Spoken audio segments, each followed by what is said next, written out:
السلام علیکم۔ حضرت رابعہ بستی کی زندگی کے واقعات۔ بی بی رابعہ کے والدین پر اسرت و تنگدستی کا سخت عالم تھا۔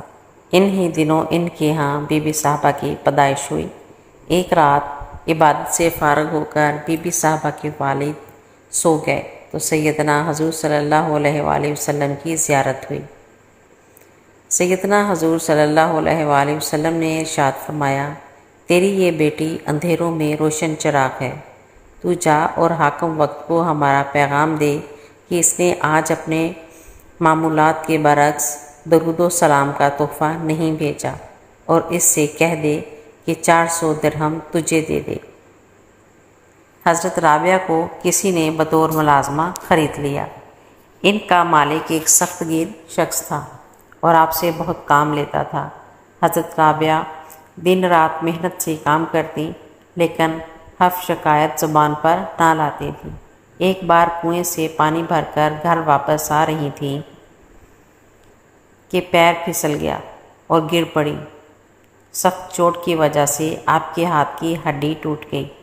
درد کی شدت سے بے حال گھر پہنچی، کسی سے کچھ نہ کہا اور خود ہی پٹی باندھ لی۔ رات ہوئی تا معمول کے مطابق اٹھ کھڑی ہوئیں اور بارگاہ الہی میں سجدہ ریز ہو گئیں۔ رات کو کسی وقت ان کے مالک کی آنکھ کھلی اور وہ آپ کی کوٹری کی طرف گیا۔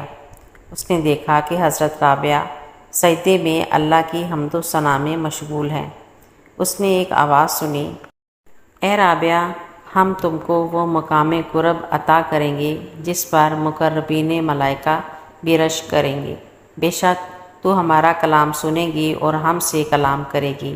اسی وقت حضرت رابعہ عالم و رفتگی میں سجدے سے اٹھی، نور کی تجلی نے ان کو اپنے احاطے میں لے لیا۔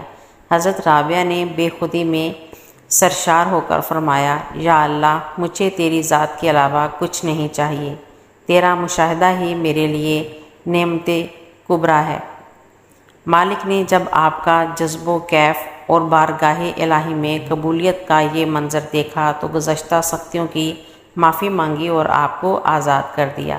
حضرت رابعہ فرماتی ہیں، میں کبھی تنہا نہیں رہی، ہر لمحے اللہ میرے ساتھ ہوتا ہے۔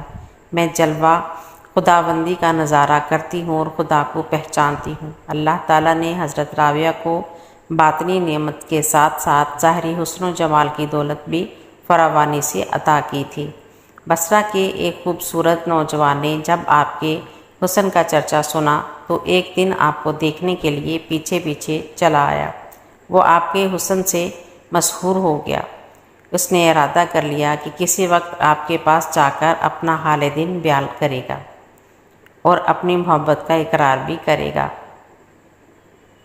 وہ آپ کے گھر میں داخل ہو گیا۔ حضرت رابعہ اس وقت مراقبہ میں تھی اور انوار الہی آپ پر بارش کی طرح برس رہے تھے۔ نوجوان نے کچھ کہنے کا ارادہ کیا تھا کہ حضرت رابعہ نے پلٹ کر اسے دیکھا۔ آپ کی نظر میں نہ جانے کیا بات تھی کہ نوجوان کے حواس ختم ہو گئے۔ حضرت رابعہ نے فرمایا، اے اللہ، تو اپنے اس بندے پر رحم فرما اور اسے قبول کر لے۔ نوجوان بے خودی کی حالت میں حضرت رابعہ کے گھر سے نعرے لگاتا ہوا باہر نکل گیا اور سالوں سال بصرہ کی گلی کوچے اس کے نعرہ بے خودی سے گونجتے رہے۔ ایک چور اس خیال سے آپ کے گھر میں داخل ہوا کہ جہاں بڑے بڑے عمرہ حاضری دیتے ہیں، ضرور نظر و نیاز کی خطیر رقم جمع ہوگی۔ گھر کا کونا کونا دیکھنے کے بعد اسے کچھ نہ ملا تو اس نے غصے میں وہ چادر کھینچ لی جس سے حضرت رابعہ اوڑے ہوئے تھیں۔ چور نے بھاگنے کا ارادہ کیا تو اسے دروازہ دکھائی نہ دیا بلکہ ہر سمت دیوار نظر آئی۔ پریشان اور خوفزدہ ہو کر اس نے معافی مانگی۔ حضرت رابعہ نے اس کے لیے دعا کی، اے میرے رب، اس شخص کو میرے گھر سے کچھ نہیں ملا لیکن میں اسے تیرے در پر لے آئی ہوں، تو اسے خالی نہ لوٹا۔ اس چور کی ماہیت قلب ہو گئی اور اللہ تعالیٰ کے انعام و اکرام سے مالا مال ہو گیا۔ حضرت حسن بصری فرماتے ہیں کہ ایک بار نماز کے بعد میں بی بی رابعہ بسری کی خدمت میں حاضر ہوا بی بی صاحبہ نے کھانا پکانے کے لیے گوشت ہانڈی میں ڈال کر چولہے پر رکھا۔ وہ ہم سے گفتگو میں مشغول ہو گئیں۔ نماز مغرب کے بعد بھی گفتگو کا سلسلہ جاری رہا۔ رات کے وقت آپ کھانے کے لیے روٹی اور پانی لے کر بیٹھیں تو اچانک ہانڈی کا خیال آیا کہ اس میں بہت دیر سے سالن پک رہا ہے اور خیال آیا کہ جل گیا ہوگا۔ دیکھا تو نہایت عمدہ گوشت پکا ہوا موجود ہے۔ بی بی صاحبہ نے وہ گوشت ہمیں بھی کھلایا۔ ایسا لذیذ سالن ہم نے کبھی نہیں کھایا تھا۔ بی بی رابعہ کو کسی نے بازار حسن میں فروخت کر دیا۔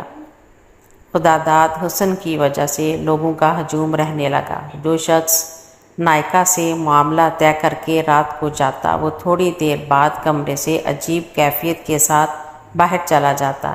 کافی دن گزر گئے تو نائکا نے محسوس کیا کہ جو شخص ایک بار آتا ہے وہ واپس نہیں آتا۔ ایک رات اس نے چھپ کر کمرے میں جھانکا تو حیران رہ گئی کہ اندھیرے میں بی بی صاحبہ کا جسم نور کے مجسمے کی طرح روشن ہے۔ اس نظارے سے اس کی کیفیت غیر ہو گئی۔ صبح سویرے بی بی صاحبہ کے پاس آئی اور قدموں میں گر کر معافی طلب کی۔ کہا، خدارا میرا قصور معاف کر دیجئے، میں نے آپ کو نہیں پہچانا۔ آج سے آپ آزاد ہیں۔ بی بی صاحبہ نے فرمایا، ارے احمد، تو نے مجھے آزاد کر کے جاری فیض کو ختم کر دیا۔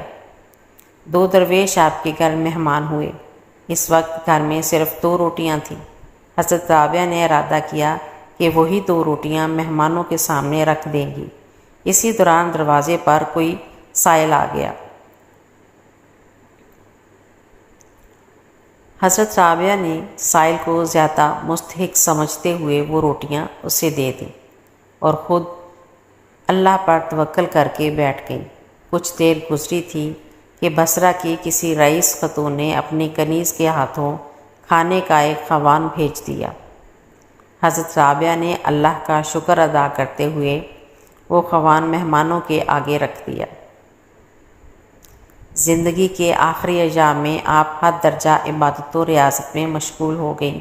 غذا بھی بہت کم ہو گئی تھی، زیادہ تر پانی پر گزارا کرتی تھی۔ ضعف کا یہ عالم ہو گیا تھا کہ نماز پڑھتے ہوئے گر جاتی تھی۔ یوں لگتا تھا کہ ماتی جسم محبوب کے درمیان ایک پردہ بن گیا ہے۔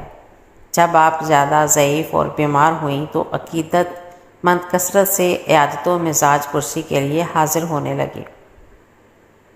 حضرت رابعہ کی خواہش تھی کہ ان کو عام لوگوں کی طرح سپرد خاک کیا جائے اور قبر کو امتیازی اہمیت نہ دی جائے۔ ایک دن آپ طالبات اور طلباء کو درس دے رہی تھیں کہ اللہ تعالیٰ کی طرف سے بلاوا آ گیا۔